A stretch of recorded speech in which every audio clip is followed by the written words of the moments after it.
要互人叫做全国上水历史建筑的新化老街，因过这常常发生交通事故。警方去年3月启用科技执法来抓违规的车辆。最近警察局去会监评估了后，认为这当地的交通情形有改善，决定把新化老街科技执法的机器拆掉，这也正做台南科技执法头一场的退场场例。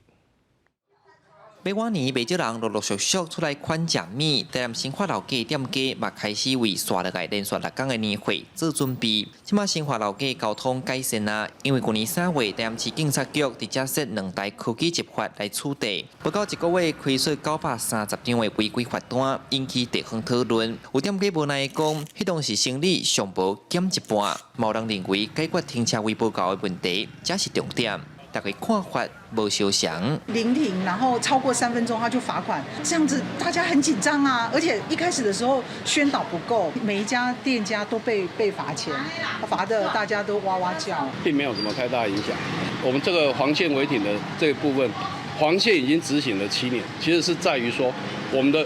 货车进货，那或者是客人来他需要，因为我们这个毕竟是比较重的东西，不可能说能够在它的限定时间3分钟之内就完成。台南市交通大队表示，去年参各单位拢有9场会勘，再加上伫老街设4个专门予货车起落回停车格，确实违规情形有真大改善。评估了后，这个月初警方关机，甲验影设备先提掉，这嘛正做是台南科技执法退场的头一例。这段时间交通事故的数量，甲民众违规，